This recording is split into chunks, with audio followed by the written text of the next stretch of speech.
பறந்து விரிந்த இந்த சாம்ராஜ்யத்தில் அடுத்த ஆட்ட நாயகர்கள் யார் யார்? அஸ்ஸலாமு அலைக்கும் வரஹ்மத்துல்லாஹி வபரகாத்துஹு. அன்பார்ந்த அனைத்து உறவுகளுக்கும் இனிய மதிய வணக்கம். இனி ஃப்ரீலான்ஸ் வீசா ஒரு மாச சம்பளத்திலேயே ஒரு வருஷத்துக்குரிய காசை கட்டி கூட வேலை செய்யறதுக்கான ஒரு பிரம்மாண்டமான வாய்ப்பு அப்படின்னு சொல்லலாம். அரிய வாய்ப்பு, ரொம்ப சந்தோஷம்.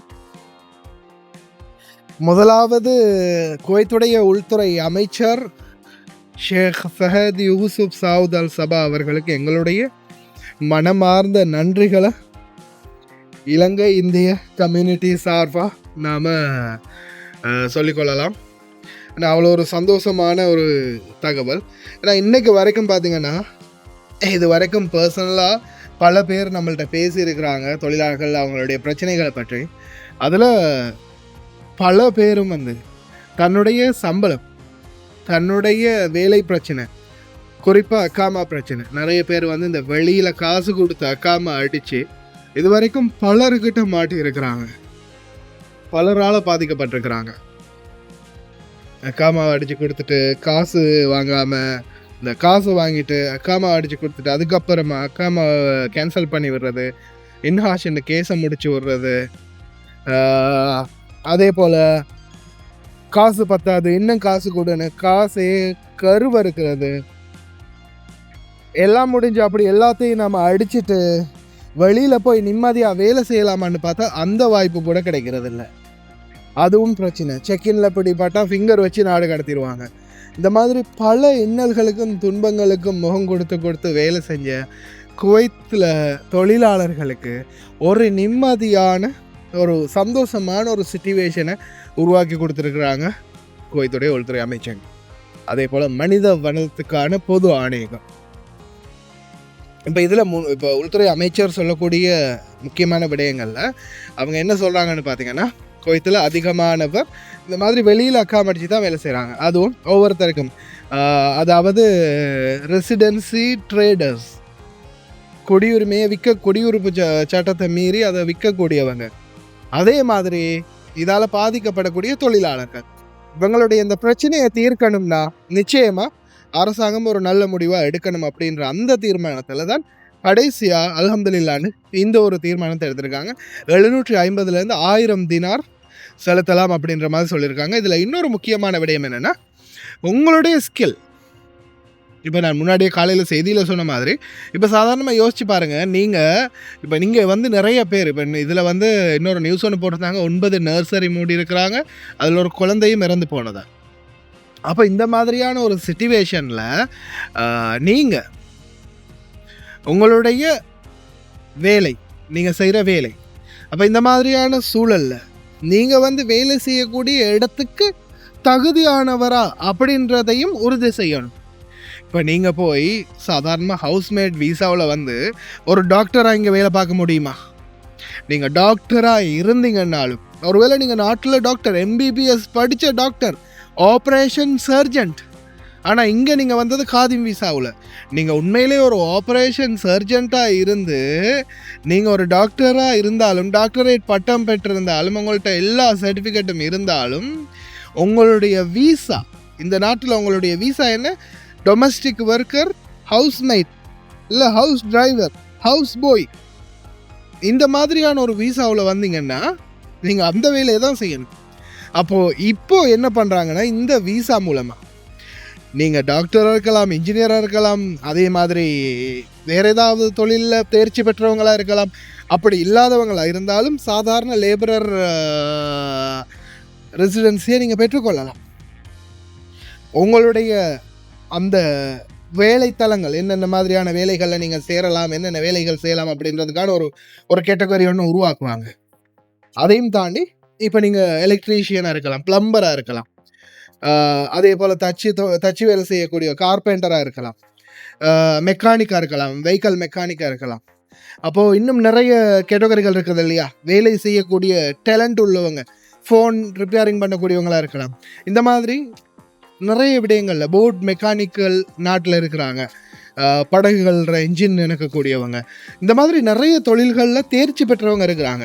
ஆனால் நீங்கள் என்ன செய்யணும்னா, செய்ய வேண்டியது ஒன்று தான், அந்தந்த கேட்டகரிக்கு ஏற்றாப்போல். இப்போ நாட்டில் எலக்ட்ரீஷியனுக்கு எங்கேயாவது ஒரு இடத்துல சர்டிஃபிகேட் உங்களுடைய ஒரு மாதத்துக்கோ 2 மாதத்துக்கோ பயிற்சி தந்து சர்டிஃபிகேட் தரக்கூடிய நிலையங்கள் நிறையவே இருக்குது. ஒவ்வொரு அந்த வேலை தொழில் சம்மந்தப்பட்ட கேட்டகரிக்கான இடங்கள்.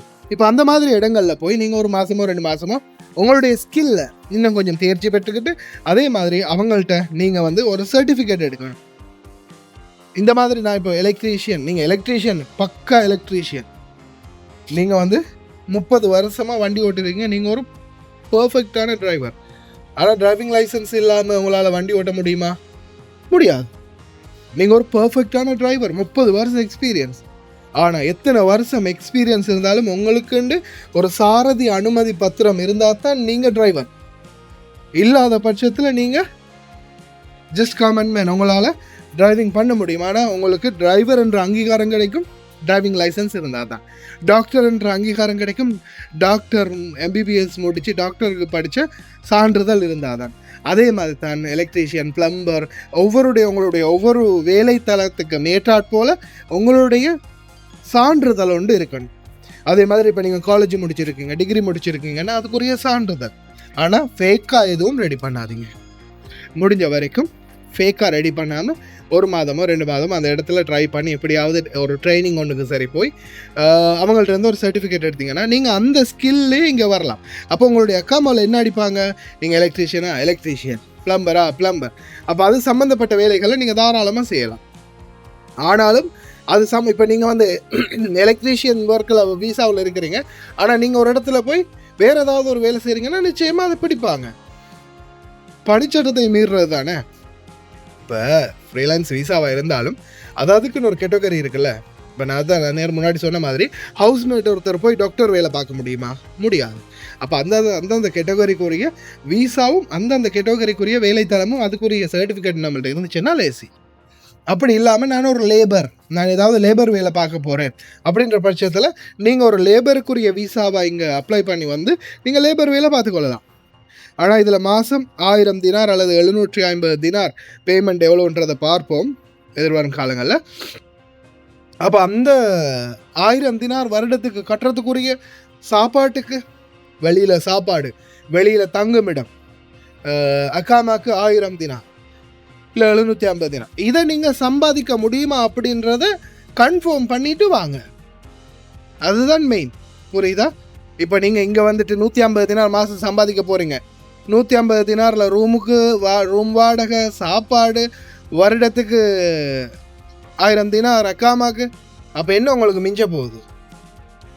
அதெல்லாம் சரியாக சிந்திச்சு அதுக்கு ஏற்றாற் போல் வேலைகள் கிடைக்குமா, அதுக்கு ஏற்றாற் போல் நீங்கள் செயல்பட முடியுமா, உங்களுக்கு இந்த மாதிரி மிச்சம் பிடிக்க இயலுமா, இங்கே வந்தால் இந்த மாதிரி வேலைகளை செஞ்சு மிச்சம் பிடிக்கிறதுக்குரிய வாய்ப்பு இருக்குதா, அதுக்கு ஏற்றாற் போல் சம்பளம் கிடைக்கக்கூடிய இடங்கள் இருக்குதா, எல்லாத்தையும் விசாரித்து சரியாக பார்த்து வாங்க. இந்த சட்டத்தை கொண்டு வரதே யாருக்கிட்டே நீங்கள் ஏமாறக்கூடாது அப்படின்றதுக்காகத்தான். இதுலேயும் எத்தனை ஃப்ராடு பசங்க என்னென்ன மாதிரி ஏமாற்ற போகிறானுங்கன்னு தெரியலை. பி அலர்ட், கவனமாக இருங்க. தொடர்ந்து இது சம்மந்தமான ஒவ்வொரு அப்டேட் கிடைக்க இதை எத்தனை பேர் எதுக்க போகிறாங்க, என்னென்ன மாதிரி நடக்க போகுதுன்னு தெரியாது, பார்ப்போம். கிடைக்க நான் தகவல்களை உங்களுக்கு அப்டேட் பண்ணிக்கிட்டே இருக்கிறேன் மக்களே. 1000 دينار بالسنة، تعال ادفع حق الحكومة 1000 دينار واعطيك هالمادة هذه تشتغل فيها، روح اشتغل.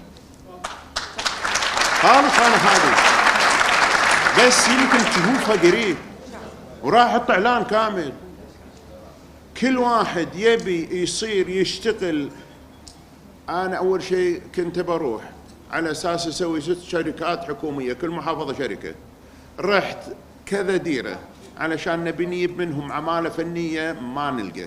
لكن اليوم انا قلت حق رباب وقلت حق شؤون الإقامة، اليوم النجار وهو اللي يعرف النجارين، يبغى بتي الكويت تعال الكويت ادفع، يعني بدال ما نقول الإقامة ب50 دينار مثلا احنا ولا بكم ادفع، يبغى نبي نحط القيمة اللي اليوم المتوسط اللي قاعدين نشوفه قاعد ياخذون تجار إقامات من 750 ل1000، ادفع 750 ل1000، طق مرة تاجر الإقامة، خلي الحكومة تستفيد، وتعال انت اشتغل بعنوان معلوم برسوم عارفها بكل شيء، راح تنحل هذا. هذا أكثر شيء أنا شاغل بالي. ليش إن أول شيء لما بديت أنا أبعد الناس هذيل اللي مادة 20 يشتغلون غيره، اللي كان يصبغ الغرفة ب100 صارت ب300. أنا أشعر بهذه من أول ما جيت، وأنا كنت أعاني وأنا عندي بيوت بنيت حق عيالي، أدري هذيله، بس كنت أدور الحلول المناسبة. الكمال حق الله سبحانه وتعالى. أنا رباب نبي نقعد ونجيب الناس اللي يقعدون خلينا نحلها، ماكو خلال شهرين أبيها تنحل، وأنا قايل حق الإقامة يعدلون لنا مادة. الشيء الثاني أبيهم قولوا لي رباب كل شهر كل شهرين اجتماع ويا رؤساء اتحاد كل القطاعات، تقعدين مثل ما تقولي لي كل خميس تقعدين ويا وزير كذا، لا اقعدي ويا الاتحادات. أنا تبوني كل شهرين كل 3 أشهر أنا حاضر.